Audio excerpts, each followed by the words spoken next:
And only on NBC5 tonight, there are a lot of interesting people buried in the heart of Medford near Siskey Boulevard. That's home to the historical I.O.O.F. Eastwood Cemetery, one of the oldest in the area.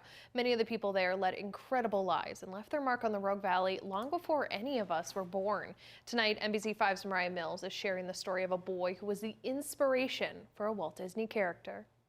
Frank Wilkie was born in 1894 in Pendleton, Oregon. At 14 years old, he worked for the Southern Pacific Railroad in downtown Medford. The building now houses Porter's Restaurant. In 1906, he's a crossing guard.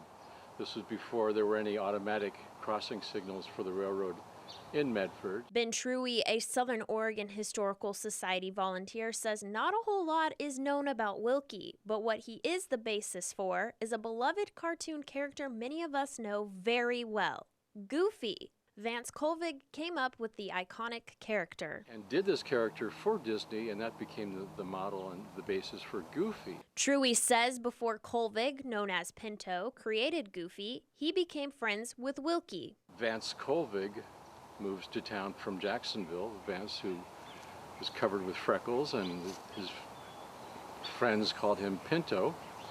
He was also 14, so he was naturally drawn to the depot and drawn to this kid the same age who's working this very important job as the crossing guard. Truey says Pinto's fascination with Wilkie, the train crossing guard, stuck around. Pinto loved hanging around the depot, and some years later developed a vaudeville character he called the Oregon Apple Knocker, who was apparently just your standard hick character, which was but modeled after Frank Wilkie with kind of a shambling gait, a happy-go-lucky nature. In 1930, Pinto was hired to work as an illustrator for Walt Disney at the Walt Disney Studios in Hollywood. Truey says from there, the Oregon Apple Knocker evolved and became the model and basis for the iconic character who Pinto went on to voice. Goofy's laugh was Pinto's imitation of Wilkie. He admired Frank's simplicity. Apparently Frank was what in those days was called simple-minded. He'd been dropped on his head when he was 5 years old, so he was impaired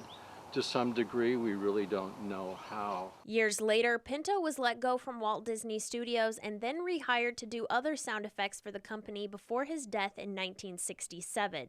As for Wilkie, Truey says not much more is known about him or his life, since records in the early days of Medford were not well kept. Later on, he graduated from being the flagman to working as a baggage handler at the freight depot in Medford.